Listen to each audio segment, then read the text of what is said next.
रहीम अस्सलाम वालेकुम। ये हम ऑडिट एंड एश्योरेंस पढ़ रहे थे।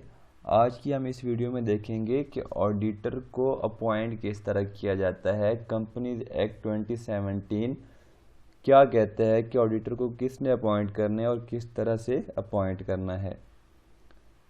फर्स्ट ऑडिटर मतलब जब कंपनी फर्स्ट टाइम रजिस्टर होने के बाद अपन ऑडिटर अपॉइंट करेगी तो वो किस तरह अपॉइंट होगा।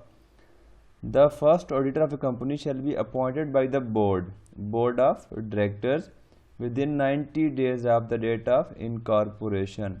तो इसके जो इनकॉर्पोरेशन सर्टिफिकेट होगा उस पर जो डेट लिखी होगी उस डेट से 90 डेज के अंदर बोर्ड ऑफ डायरेक्टर्स ने अपॉइंट करना है। और वो कब तक होगा? फर्स्ट एजीएम के एनुअल जनरल मीटिंग के कंक्लूजन तक वो क्या होगा, एज ऑडिटर एक्ट करेगा। चलो, फर्स्ट ऑडिटर तो किसने अपॉइंट किया? बोर्ड ऑफ डायरेक्टर्स ने अपॉइंट किया।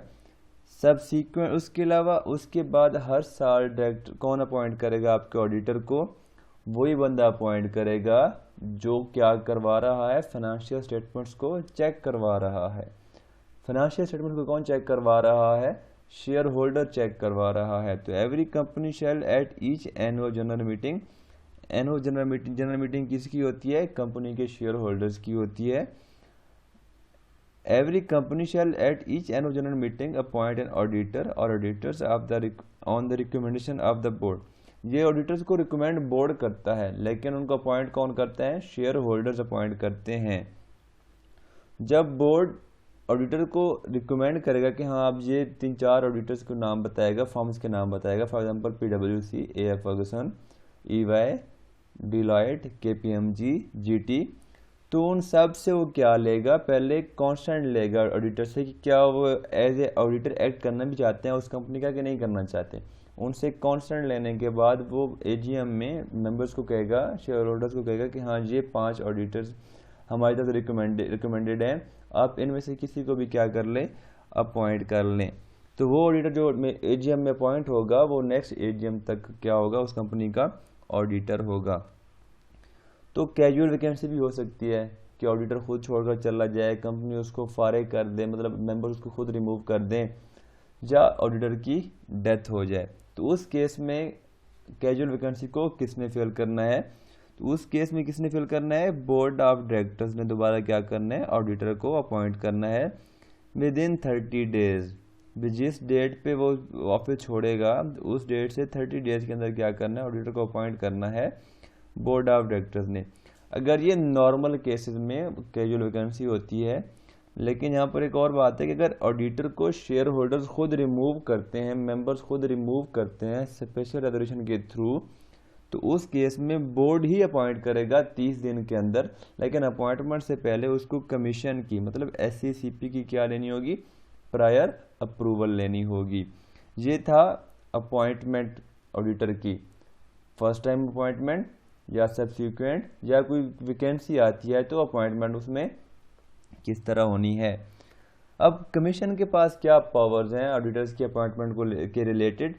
कमीशन के पास क्या पावर है? कमीशन भी अपॉइंट कर सकते हैं ऑडिटर को किन केसेस में? अगर कंपनी ये केसेस को फुलफिल नहीं करती, अगर कंपनी फर्स्ट ऑडिटर को 90 डेज के अंदर अपॉइंट नहीं कर पाती, तो फिर उस कंपनी का ऑडिटर कौन अपॉइंट करेगा? SCCP अपॉइंट करेगा, कमीशन अपॉइंट करेगा। अगर AGM पर मेंबर्स, शेयर होल्डर्स ऑडिटर को अपॉइंट नहीं कर पाते, तो फिर उस कंपनी का ऑडिटर कौन अपॉइंट करेगी? SCCP अपॉइंट करेगी। An auditor in the office to fill up casual vacancy within the 30 days. अगर कोई कैजुअल वैकेंसी अराइज होती है और कंपनी के डायरेक्टर्स 30 दिन के अंदर उस कंपनी का नया ऑडिटर अपॉइंट नहीं कर पाते, तो उस कंपनी का ऑडिटर कौन अपॉइंट करेगी? SCCP अपॉइंट करेगी। और अगर आपने एक ऑडिटर अपॉइंट किया लेकिन वो एज ऑडिटर एक्ट नहीं करना चाहता, तो वो विलिंग नहीं है उस कंपनी का ऑडिट करने के लिए, तो फिर उस कंपनी का ऑडिटर भी कौन अपॉइंट करेगी? SCCP अपॉइंट करेगा। ये थी कमीशन के पास पावर कौन सी है। अब ऑडिटर अपॉइंट हो गया तो अब उस ऑडिटर की फीस कौन डिसाइड करेगा? सिंपल वर्ड्स में, जो बंदा ऑडिटर को अपॉइंट कर रहा होगा वही क्या करेगा? उसकी फीस को डिसाइड करेगा। फॉर एग्जांपल अगर आप board of directors first auditor को अपॉइंट करते हैं तो उनकी फीस भी कौन डिसाइड करेंगे, बोर्ड ऑफ डायरेक्टर्स डिसाइड करेंगे। अगर मेंबर्स उसको अपॉइंट कर रहे हैं तो उसकी फीस भी कौन डिसाइड करेगा, मेंबर्स डिसाइड करेंगे। अगर एससीपी अपॉइंट कर रहा है तो उसकी फीस भी कौन डिसाइड करेगा, एससीपी डिसाइड करेगा।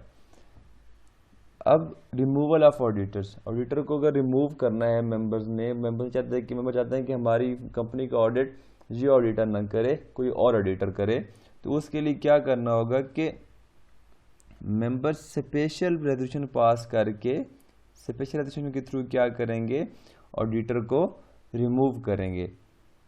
ये था अपॉइंटमेंट, उसके अलावा रिम्यूनरेशन कि उनकी फीस कितनी होगी, और रिमूवल। नेक्स्ट वीडियो में हम डिस्कस करेंगे कि अपॉइंटमेंट का प्रोसीजर क्या है या रिमूवल का प्रोसीजर क्या है।